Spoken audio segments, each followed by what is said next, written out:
김종인 위원장이 없으면 윤캠의 선거가 망해요? 저는 망한다고 봐요. 아 진짜? 왜냐하면 정권 교체율이 언제나 높고 지지율이 이재명 후보랑 차이가 난다고 생각하는 거는 커다란 착각입니다. 결국에는 진영이 결집할 수밖에 없고 진영이 결집해서 지지율이 붙으면은요 캠프가 흔들려요. 메시지 혼선도 생기고 지금 이기고 있다가 붙으니까. 그렇죠. 어떻게 해야 될지 우왕좌왕해요. 그렇게 되면 중심을 잡고 일관되게 선대위를 그리고 후보를 딱 장악할 수 있는 사람이 필요하거든요. 그래서 김종인이다. 김종인 위원장밖에 없어요. 자, 윤 실장은 어때요?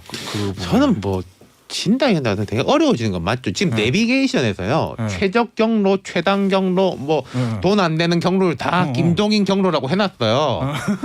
근데 이게 이제 망설여지면 가기는 가야겠죠. 어떻게 해야 되는지. 근데 이게 내비게이션 다시 조정하고 지도 다시 사와가지고 아, 이 어느 길로 가야 되지 해야 되는 거니까 되게 좀 어렵게 되겠죠. 아, 그 정도. 비유의 천재네.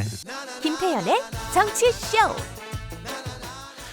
일단은 오늘 이제 첫 번째 주제는 요겁니다. 역시 뭐 전두환 씨 얘기인데 뭐 예전에 노태우 전 대통령 때랑은 다르게 무슨 뭐 역사의 평가와 뭐 전두환 시대를 돌아보 이거는 의미가 없은 것 같고 이제는 예. 그건 뭐 평가가 끝난 거기 때문에 그렇죠. 사법적, 정치적, 역사적 세 가지의 평가가 이미 뭐 이분에 대해서는 완료가 됐고 국민적 합의도 이루어졌다 그렇게 봅니다. 그렇죠. 뭐 시대가 공과 따지고 말고 할 게 없는 거니까 그거는 이제 하지 않도록 하고요. 그 얘기는 저는 사실은 궁금했던 게 어제 아침에 속보를 저희가 전해드렸는데 제가 어제도 말씀드렸지만 민주당하고 이재명 후보가 어떻게 반응할지는 이미 다 예상이 됐던 거고 그 예상대로 나왔는데 저는 국민의힘하고 윤석열 후보 측에서 어떤 식으로 조문이라든지 메시지 이거를 어떻게 할까 좀 궁금했었거든요. 어제 아침에 처음 사망 일보가 나오고 어떻게 평가하세요? 윤석열 후보가 처음에는 갈 수도 있는 거 아닙니까? 그러다 나중에 공식적으로 안 가게 됐어요. 이 번복하는 과정이라든지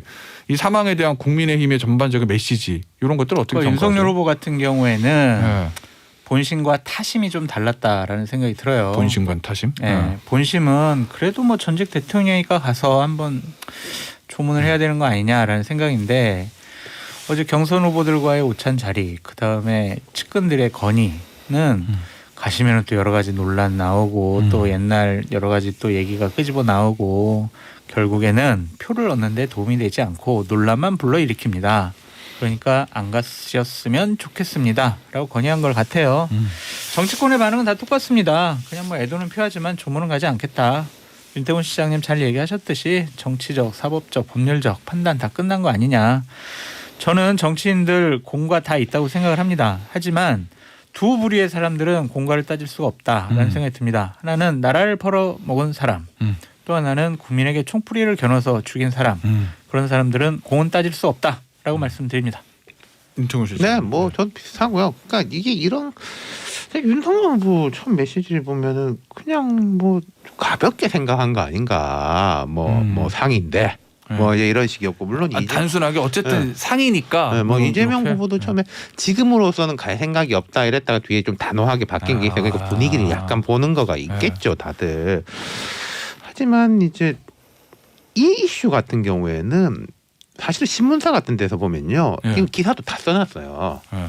이 부분은 이분이 이제 뭐 건강이 좋지 않다 위중하다 할 때부터 기사 다 써놓고 뭐 몇 월 몇 시 몇 분에 어떻게 사망 그 부분만 비워놓은 상태였단 말이에요. 그럼 이런 이슈 같은 경우에는 그 각 캠프도 그런 좀 사전의 판단 아니면은 이게 아침에 나오고 한두 시간은 시간이 있는 거잖아요. 그렇죠. 입장 발표할 때까지 그런 부분이 있었어야 되는데 윤석열 후보 쪽에서 그게 좀 모자라 보였다. 근데 어쨌든 안 가기로 한 거는 뭐 잘했다.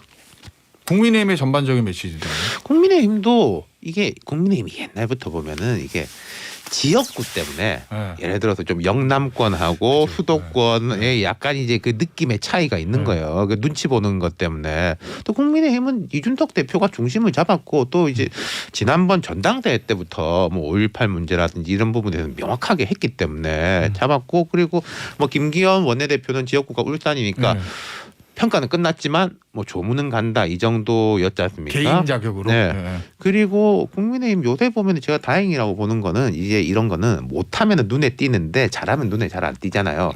뭐 어디서 엉뚱한 망언성 발언들이 안 나오고 있는 거 눈에 안 띄는 게 좋은 거다 그런 말씀. 근데 정말 안타까운 거는 뭐냐면요. 전두환 전 대통령이 그래도 유서에서라도 정말 사죄 드린다. 국민 여러분 정말 죄송합니다. 유가족 여러분 정말 죽을 죄를 졌습니다. 그럼 글로라도 좀 남겼으면 얼마나 좋았을까. 기회가 없어져 버려서 너무 안타깝다라는 생각이 듭니다. 알겠습니다. 요 얘기는 여기서 마무리 좀 하고 있고요. 이번 주 대선 관련해서 제일 중요한 건 역시 뭐 양 캠프죠. 캠프 체제를 개편한다. 캠프를 띄운다. 요건데 준비된 것부터 좀 듣고 올게요.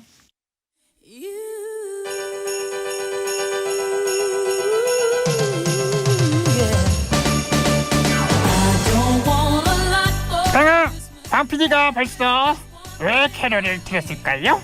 오늘로 크리스마스 이브가 딱 한 달 남았습니다. 야, 좋다. 근데 크리스마스뿐만 아니라 대선은 이제 100여일 정도 남았는데요.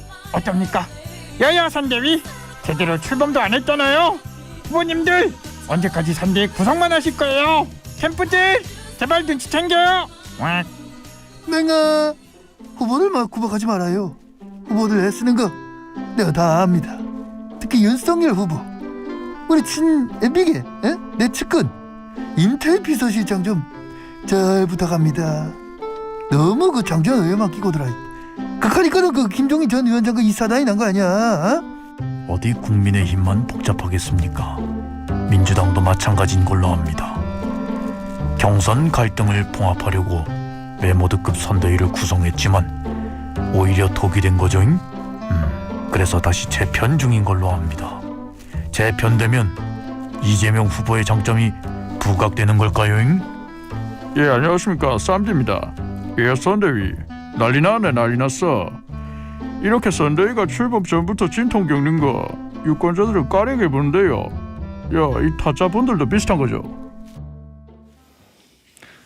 오늘 역시 첫 번째 주제는 민주당부터 할 건데, 민주당 선대위 재편한다는 얘기가 계속 있었잖아요. 너무 비대하고 비효율적이다. 그래서 뭐 후보 중심으로 날렵하게 뭐 별동대, 뭐 몽골 기병 이런 얘기를 나오는데, 그럼 구체적으로 어떻게 하겠다는 거예요?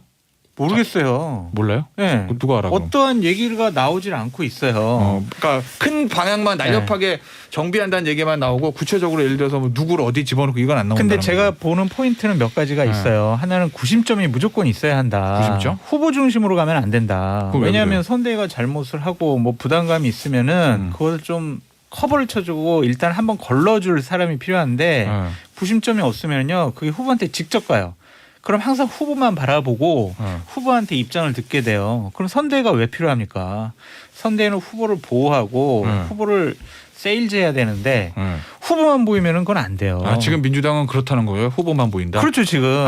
음식점 총량제 뭐 이런 것도 후보 입에서 다 나온 거고. 그렇죠. 그러니까 또 하나는 뭐냐면 지금 민주당에 공동자 들어가는 선대위원장이 12명이에요.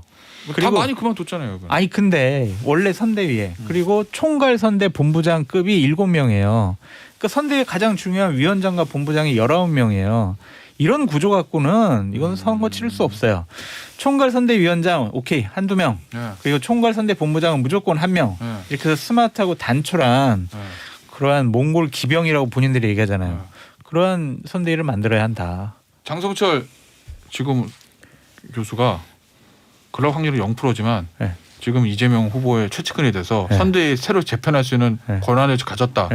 누구를 앉히겠어요? 총괄 선대위, 총괄 선대 본부장이? 위원장은 이해찬 대표밖에 없을 것 같아요. 왜냐하면 정치력, 카리스마, 권위를 갖고 중심을 잡아줄 사람이 필요한데 그만큼 영향력이 있는 사람이 없다라는 생각이 들고, 본부장은 저는 송영길 대표가 했으면 좋겠어요. 왜냐하면 지난번 2017년대 문재인 선대위에서 송영길 대표가 총괄 선대 본부장을 했거든요. 그래서 본인이 좀 저는 낮춰서 내가 정권 재창출에 모든 헌신을 다하겠다. 이해찬 대표 모시는 잘하겠다. 이런 식으로 이해찬 선대위원장, 송영길 선대본부장 딱 하면 선대위는 아주 중심을 잘 잡을 것 같다라는 생각이 듭니다. 이렇게 짜면 잘 돼요? 글쎄요. 뭐 제가 아니 뭐 그게 제 방향이 약간 다르다는 거죠. 제가 보는 방향이 이제 뭐 군사를 빼야 된다. 이거는 뭐 다들 동의하는 것 같고, 민주당 내에서도 보면은 장 교수님 말씀하셨지만 민주당 예를 들어서 뭐 선대위가 되게 복잡한데 유세본부, 홍보본부 이런 게 있어요. 본부장이 있고 본부장이 의원이에요. 네. 그 밑에 이제 수석이 있어요. 수석이라고 적어놨는데 수석 부위원장이에요. 근데 보통 수석이 2명이에요. 네. 각 본부별로 공동 수석 부위원장이 의원 2명이에요. 그럼 뭐 개별 본부에 의원 3명씩 막 이렇게 다 붙여놨으니까 이게 일이 안 돌아간다. 안 그래서 돌아가요. 군사를 빼야 된다라는 데는 다들 동의, 오케이인 것이고 지금 이제 장 교수님은 그 탑에 관심을 뒀다면은 저는 약간 그 밑에 심장, 척추 이런 부분 일종의 지금, 예전에 뭐 광흥창 팀 같은. 그렇죠. 민주당에서도 그 이야기가 이제 나오지만은 저도 그런 말을 많이 했는데 양정철, 임종석 같은 역할을 했던 사람이 네. 있어야 된다. 맞아요. 그 우상호 의원도 어디 방송에서 지난 5년 전 선거를 보면은 양정철, 임종석, 뭐 김경수, 윤건영 7, 8명이 24시간 모터를 돌렸다 이런 표현을 했어요. 맞습니다. 그럼 선대위원장이 이해찬, 뭐 송영길하고 실제 이제 뭐 팔 다리를 움직일 수 있는 그 제가 말한 심장과 척추의 역할. 지금 정확하게 그때 그 광흥창 팀에서 있었던 뭐 양정철, 윤건영, 임종석 임종석. 이런 사람들은 어떤 역할을 한 거예요, 구체적으로? 그때 이제 뭐 직함은 후보 비서실장이기도 하고 수행실장이기도 하는데 현안에 대해 가지고 결정하고 분배할 수 있는 바로바로? 물론 큰 결정은 위에서 하는 거겠습니다만은 네. 그 부분 그리고 어제 이제 또 다른 방송에서 조홍천 의원도 이야기를 했는데 이명박 대통령 캠프 때 이야기를 했었어요. 네. 그때도 제가 알기로 어떤 식이냐면은 이중 구조가 있었던 게 후보 이재호, 네. 최시중, 네. 이상득 네. 이런 고위 네. 결정체가 있고 네. 그 밑에 정두원, 네. 신재민 전 차관이라고 있어요. 네, 신재민, 뭐 정태근 이런 네. 고위 실무 결정체. 그 중간에 이제 링크 역할을 하는 사람은 정두원. 네. 그렇게 해서 이제 돌아갔단 말이에요. 그 뼈 같은 튼하면요. 제가 생각할 때는 네. 좀 군살이 조금 있어도 돼요. 어. 근데 뼈 같은 튼하지 못하면은 네. 이 살을 주체를 못하는 거지 않습니까? 그럼 지금 민주당은 살 빼는 데는 다 동인데 네. 그 뼈를 어떻게 세울 것이냐. 그 뼈대를 예. 그럼 누구를 써야 돼요? 그러면 뼈대 좀 세워줘 봐줘. 뭐 그건 저도 잘 모르죠. 그건 후보의 이제 신임이 두텁되 아. 당에서도 좀 권위가 있을 수 있는 사람이어야 된다. 뭐 그 정도 말씀밖에 못 드리겠네요. 그게 이제 후보를 음. 설득할 수 있어야 되고 네. 언제든지 후보와 연락이 될 수 있는 그렇죠. 사람이 꼭 있어야 돼요. 안 그러면은 이거는 자기들끼리 회의하고 논의하고 그래 우리끼리 그냥 끝. 후보는 따로 행동하고 생각하고 이거는 안 되는 구조거든요. 엔진도 바꾸고 네. 외관 디자인도 바꿔라. 라고 말씀드립니다. 하나만 더 여쭤볼게요, 윤 실장. 저기 열린민주당하고 합당 문제가 지금 또 하나 이슈잖아요. 네. 그게 어때요? 오늘 조간신문들 보면 민주당 내에서 역시 또 강경파, 온건파 좀 충돌이 있는 것 같던데 지지 결집이 먼저냐, 중도 확장에 반대된다 뭐 이런 얘기도 사실은 있고. 둘 다가 필요해요. 어. 어느 후보든지 둘 다가 필요한데 약간 뭘 간판으로 내세울까인데 제 생각에는 약간 이런 게 있는 것 같아요. 지금 이재명 후보가 최근에 약간 이제 지지율 반등했습니다만은 한 열흘 보름 되게 안 좋았잖아요. 격차도 벌어지고 그게 이제 독인데 거꾸로 약이 되는 면도 있는 게 이러다가 다 죽겠다. 네. 후보한테 어쨌든 밀어주자. 라는 게 이제 약간 그런 컨센서스가 형성이 된 거잖아요. 그럼 이게 후보의 결정인 건데 제 생각에는 제가 이재명 후보라면은 합당은 하되 조용히 하는 게 제일 좋다. 사실은. 합당은 하되 조용히, 그러니까 희한하게. 그 열린민주당의 구성원들이 조금 이게 조용히 이렇게 해주는 게 좋은데 근데 사실은 그게 어려운 게 열린민주당이라는 그 구성원들의 면면은 조용한 분들이 아니잖아요. 스피커의 힘인 거잖아요. 네. 뭔가 이제 지역에서 조직을 한다든지 네, 정책을 네. 개발한다든지 그렇죠. 그게 아니라 네. 그러니까 참 그게 어려운 거죠. 알겠습니다. 민주당 얘기는 여기서 마무리하고요. 저 국민의힘으로 좀 더 하고 싶으세요? 아니. 하고 싶은 얘기 좀 하셔도 돼요. 저는 이재명 후보가 갑작스럽게 차선 변경한 것은 네. 좀 의아하다라는 생각이 들어요. 차선 분기 약간 중도 확장 쪽으로? 아니요. 그럼 어떻게 차선? 갑자기 미안합니다. 사과드립니다. 울컥, 아 맞죠. 백허그 이렇게 감성적인 접근을 하고 있거든요. 요새 보니까 뭐 사과도 사과지만 저 눈물을 흘리는 경우도 네. 있고 김혜경 여사와의 달달한 모습도 네. 많이 나오고. 그러니까 이게 본인은 이재명은 좀 사이다냐, 네. 과격하다, 좀 뭐 예를 들면 옛날 영상 돌아다니는 거 보면 폭력성이 있느냐, 네. 뭐 음주운전 이런 것 때문에 자기 이미지가 안 좋으니 감성적인 접근을 통해서 본인의 이미지를 탈색하려는 건데 과연 이것이 맞는 것이냐라고 좀 생각을 해봐야 될 것 같아요. 왜 맞지 않다고 보시는 거예요? 계속 이럴 수가 있을까요? 계속 이재명 이럴 스타일이 수는 없죠. 아니잖아요. 근데 저는 단기 전략으로는 괜찮다고 네. 봐요. 좌우로 움직이는 게 아니라 가슴으로 들어간다. 이게 뭐 먹히냐 안 먹히냐는 있겠지만은 이걸 잘못한다고 욕할 수는 없고 잘못했다 그러고 뭐 눈물 흘리는데 어떤 사람은 믿고 어떤 사람은 믿지 않겠죠. 하지만 이거 나쁘다라고 말하는 사람은 없는 거예요. 물론 이제 앞으로 100일 동안 계속 할 수는 없겠지만은 단기적으로는 가슴으로 들어가면서 좀 추스르고 그다음 좌우에 대한 전략을 다시 수립하겠죠. 근데 또 다시 되돌아가면 원래 차선으로 되돌아가면 이거는 다 없어지는 거죠. 그런 효과가. 그 장 교수는 이걸 계속 가져가기는 힘들 거다라고 보시는 거구나. 그러니까 이런 것들 강했을 때 한 번 임팩트 있게 딱 주고 국민한테 감동. 그래 이래야지. 계속 지금 일주일째 울컥하고 있거든요. 이거는 이재명 스타일이 아니다. 이게 나약한 지도자상이 아니냐라는 비판을 받을 수 있다. 그래서 효과 면에서 너무 많이 하면 이것도 마이너스 효과 나올 수 있다라고 보여집니다. 알겠습니다. 국민의힘 얘기해 볼게요. 국민의힘은 이거죠 뭐. 김종인 전 비대위원장하고 윤석열 후보하고 이거 어떻게 되는 거예요? 김종인 전 비대위원장 합니까 안 합니까? 결론적으로 말씀드리면 한 단언하는데 하루 이틀 정도 있다가 김종인 위원장이 갈 것 같아요. 왜 그렇게 보시는 거예요? 장지원 의원이 사퇴해서? 네, 저는 가장 큰 걸림돌을 장제원 의원이라고 생각을 했고 장제원 의원이 윤석열 캠프에서 중요한 역할을 한다고 했을 때 그리고 비서실장을 맡는다고 최근에 언론에 나왔을 때 김종인 위원장의 워딩이 있어요. 말도 안 되지. 항상 장제원 얘기를 측근들이 물어보면 말도 안 되지. 어떻게? 그럼 개인이 취재하신 거죠? 보도된 건 아니고. 제가 취재한 거죠. 말도 안 그랬는데 되지. 그 사항이 이제 정리가 됐어요. 그래서 김한길 전 대표랑은 어느 정도 친분 관계에 있어서 관계가 좋다고 하고요. 김병준 전 비대위원장과는 어느 정도는 그냥 용인하고 푸른 것 같아요. 윤석열 후보께서 그렇게 고집을 하시고 스치겠다고 하니 그것까지는 오케이.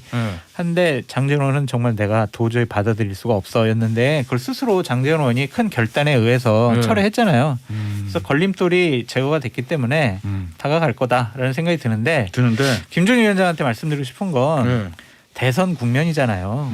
후보를 이길 생각을 하지 마시라. 이미 충분히 본인의 뜻 국민들이 다 알고 윤석열 후보도 아니까 이제 정권 교체를 위해서 힘을 합쳐주시라라고 말씀드립니다. 하긴 뭐 후보를 이기려고 하지 마시라 얘기했는데 사실은 후보가 주인공이니까 뭐 이재명 후보든 윤석열 후보든 후보가 외부에서 흔들리거나 뭐 왔다 갔다 하는 모습을 보이면 안 되는 거 아닌가요, 진짜? 그럼요.